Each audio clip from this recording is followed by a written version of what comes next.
শুভরাত্রি বন্ধুরা। আজকে রাত্রে মেনুতে আছে লাচ্ছা পরোটা।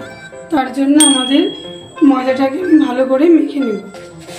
প্রথমে দিলাম একটু চিনি, তারপরে দিলাম পরিমাণ মতো লবণ, দিয়ে চিনি আর লবণ ভালোভাবে আগে মিশিয়ে নিচ্ছি। লবণ আর চিনি দেওয়ার পরে এবার আমি দিয়ে দিলাম সাদা তেল, দিয়ে ময়দাটাকে এখন ভালো করে মিশিয়ে নিই। ময়ানটা ভালোভাবে দেখুন মিশানো হয়ে গেছে। এইরকম দলা পাকবে, এরকম করে ভালো করে ময়ান দিতে হবে। এবার আমি অল্প অল্প জল দিব, দিয়ে ভালোভাবে মাখবো। দেখো বন্ধুরা, ময়দাটা আমার এখন মাখা হয়ে গেছে। এবার এটাকে আমি একটা পরিষ্কার ভিজা ন্যাকড়া দিয়ে কিছুক্ষণের জন্য ঢেকে রাখবো।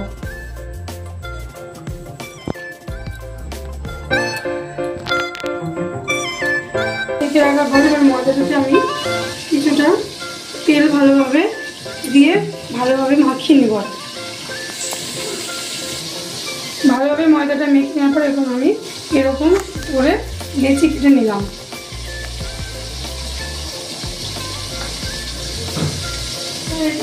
লইগুলোকে আমি ভালোভাবে ঢেকে দিলাম আবার ভিজা কাপড় দিয়ে। এবার আমি এগুলোকে পাতলা করে বেলে নেব।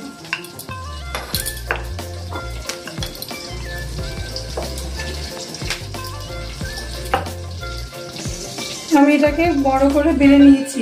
এটা অতটা গোল না হলেও হবে, এটা ভালো করে বেলে নিলেই হবে। এই পরোটাটাকে এরকম করে আমি ফোল্ড করে নিই।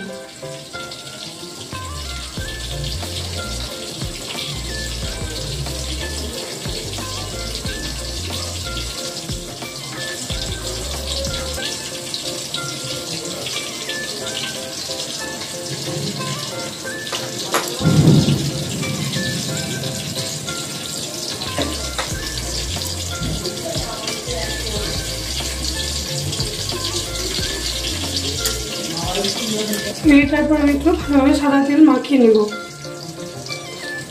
এটাকে আমি রোল করে নেব।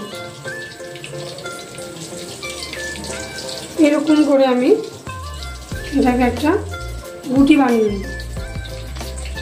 তো দেখো, এরকম করে আমি প্রতিটা লইকে করে নিয়েছি।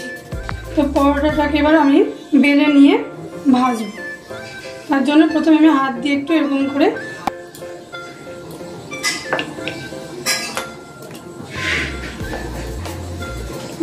যতটা বড় করে বেলতে হবে, পাতলা করে এটাকে বড় করে বেলে নিবি।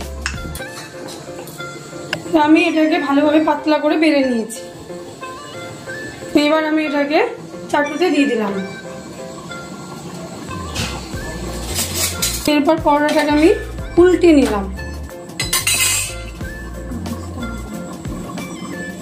দিয়ে এবার আমি সাইড থেকে তেল দিয়ে দিলাম, দিয়ে ভালো করে পরোটাটাকে ভেজে নেব।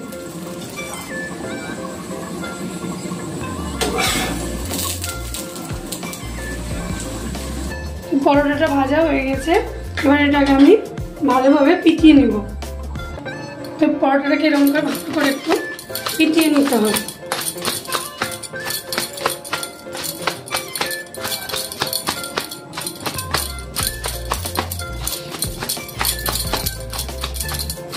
এটা খুবই খাস্তা আর খুব নরম হয়েছে।